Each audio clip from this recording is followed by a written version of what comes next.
And we're back on Beyond the Arc. Right now, we're going to get into this supposed trade that's happening between the Nets and the Celtics. Doc Rivers has already left Boston. He's going to the Clippers, which was big news in the NBA. Now we have Paul Pierce and Kevin Garnett potentially going to the Brooklyn Nets. We're not really sure who would go back in this deal, but obviously this seems like it's going to be the end of the run for the Celtics. Doc's already gone. These guys are not on the way. What are your guys' thoughts on this? I don't know any details about this. I don't think anyone does, to be honest. Paul Pierce and KG are both owed a lot of money.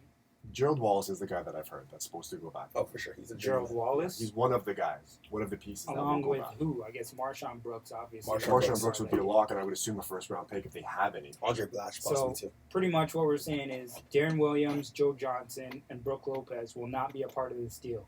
So if this deal actually does happen... I would think that... I was talking actually to my friend before, and I was thinking... I think that Joe Johnson has to go back in this deal. Even for salary reasons. From what I was reading, he's not going to be a part all of the reports they said those three would be staying. So basically... So it'll be a big four then. Big four. It'd be a big five.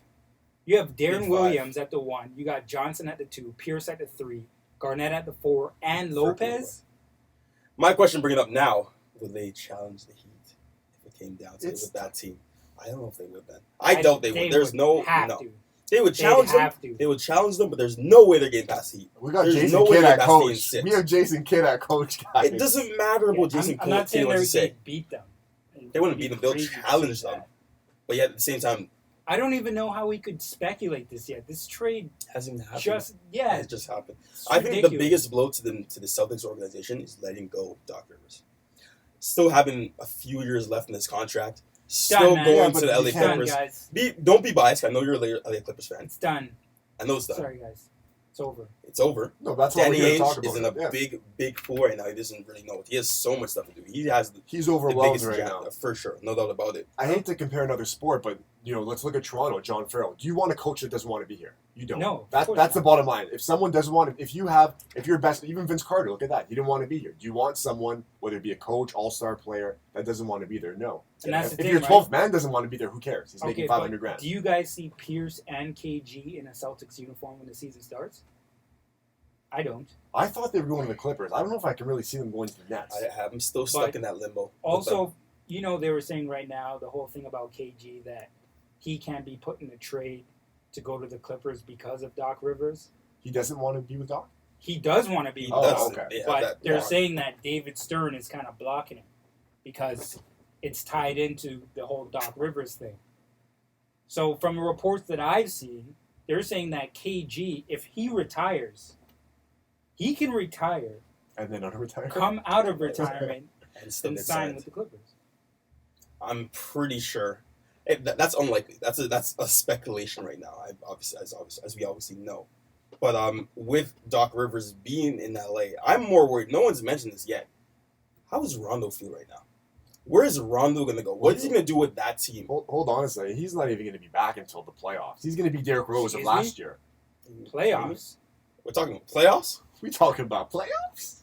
He will be back, I believe. There was speculation about him being back by December at the latest. He's not coming back. November, December. That's a big step. But Derrick Rose was supposed to come back. Deer Antler should play. Like he's good to go. But at the same time, I cannot see Pierce and Garnett being in the Celtics uniform coming without Doc Rivers at the helm.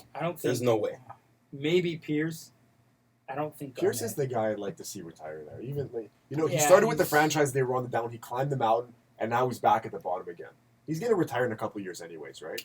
We're talking about people that didn't want to be where they if they don't want to be in the city, you have to get out. Yeah. Let's talk about Dwight Howard wanting out of LA now. Speculation of him wanting. If I was Dwight Howard, I would want out of LA right now.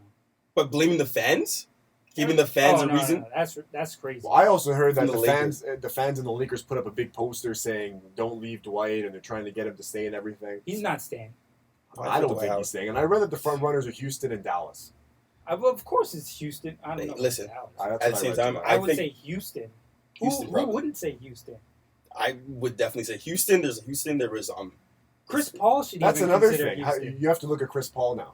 Now, if Chris Paul goes back to the Clippers and Doc Rivers is coaching, unbiased, but I do think that with that the coaching change and keeping those guys intact, I do think that they're a contender for the title. I don't know how high of a contender, but they are a legitimate contender. If You Chris talking Paul about the leaves, the Clippers? Clippers. If Chris Paul leaves, the Clippers are done. I went to the Rudy Gay homecoming game. Clippers were in town, my favorite team, and Chris Paul was out with that game. The Raptors won by 20 or 25 points. Yep. The Clippers lost 2, maybe 3 of their next 4 games. They got blown out bad. This is after Chris Paul is clearly that MVP. He runs that team. If Chris Paul's gone, the Clippers are a lottery team. They're a lottery team, or they're fighting for 8. It's a big drop off if he leaves. I don't know if they'll be fighting for 8. I do not think they wouldn't be in the question, to be honest with you. They'd still be in the playoffs. I don't think they'll be fighting. They weren't winning games with Chris Paul.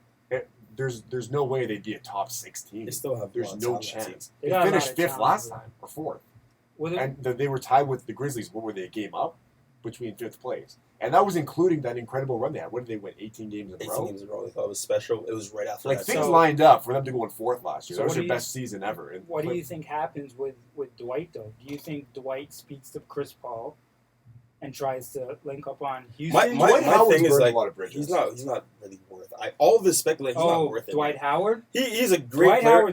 I'm just so sick and tired of him crying. Yeah. I just want him to stop crying and stop being such a, like, you're not a diva. Like, be a man and, like, just grow a set and stay in the organization you have. Like, just be satisfied with something in your life.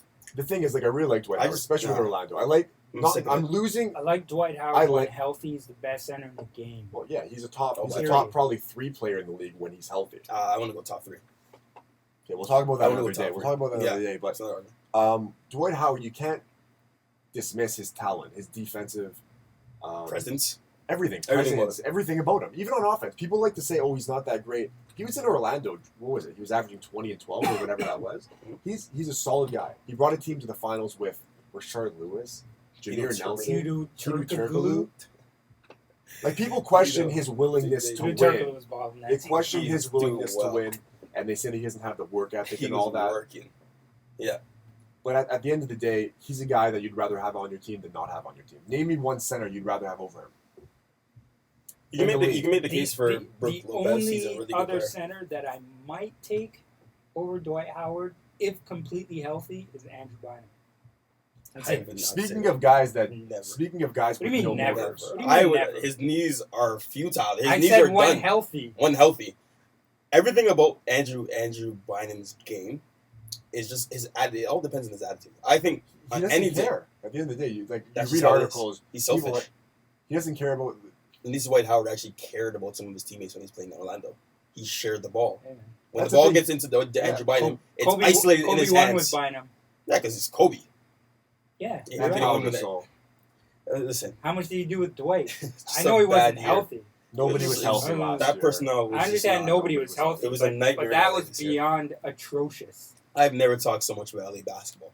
But in Toronto now, with Bryan Colangelo stepping down as president of the team, where do you see him going? And do you expect him, I guess, to draw any attention at all this year in the league? Okay. Who cares? Bryan Colangelo, obviously. Listen, Colangelo, we said this from day one, did we not? That he's only going to be in that position temporarily.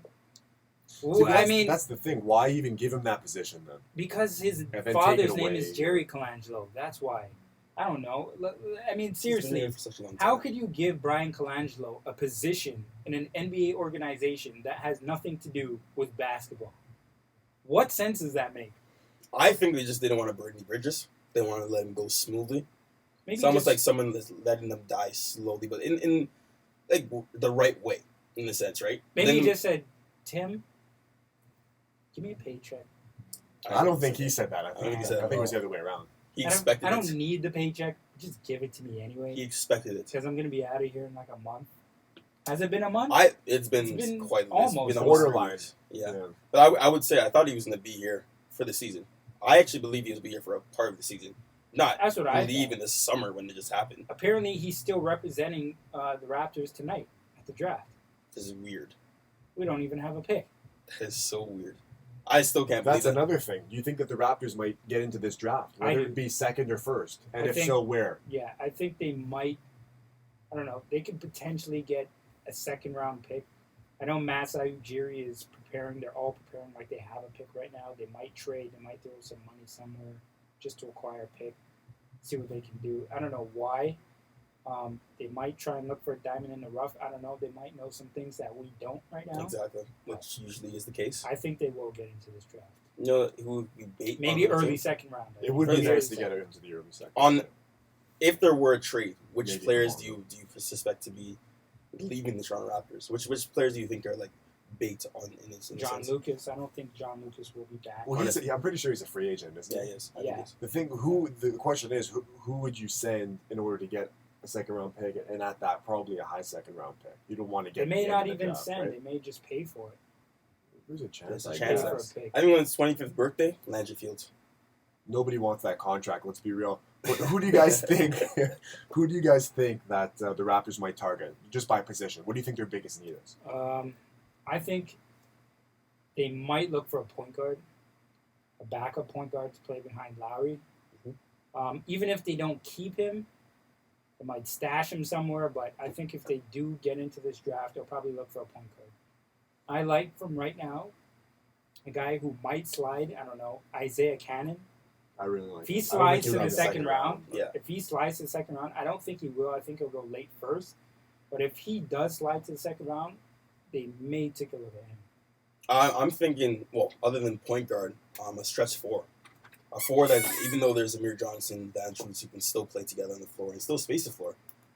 Someone that's versatile, someone that can hit a mid-range jumper, someone that can actually just be a four, be a presence in the paint. I don't exactly know which player, but someone like a Gordon from Louisville. Don't know if he will slip all the way to the second round. The center? Yeah, I still think he can play four. So, or even someone that can hit, or even someone that just hit a consistent jump shot. Just quickly looking at the bottom of the second round, Reggie Bullock, which we talked about before, with James slated to go with the first pick of the second round. Jeff Withey, the center from Kansas. That would be a pretty solid pick. The Raptors don't have too much depth really at the center position. You don't want. And Jonas went down last year, just in case he would. That would be a solid guy that has some experience to go in. Mm-hmm. And Glenn Rice Jr. at the shooting guard. That might be a good pick. The Raptors can always use a 3-point shooter. He can definitely be a sleeper, and he can definitely help with the team because he's aggressive and because he can rebound as well. Yeah. So you never know. Well, the thing with the Raptors is I think that all signs are pointing towards a rebuild next year. So if that is the case, you don't know. We don't know. We don't want to blow it up yet. I don't want to see another rebuilding team. So I kind of do, and I'll tell you why. Next year, we all know who the top pick's going to be, right? We're not getting Andrew Wiggins. Stop that noise right now. It's going to be the best pick, though. I know you said this year is going to be a bad draft. Stop it. Next year we have the best draft. Stop it. Enough banter. We're running out of time. We always say that every year. Way to wrap it up. Done. Aggressive. Mike Roach, Brandon Graham, Joe Verfari on Beyond the Arc. We'll speak to you guys again next week.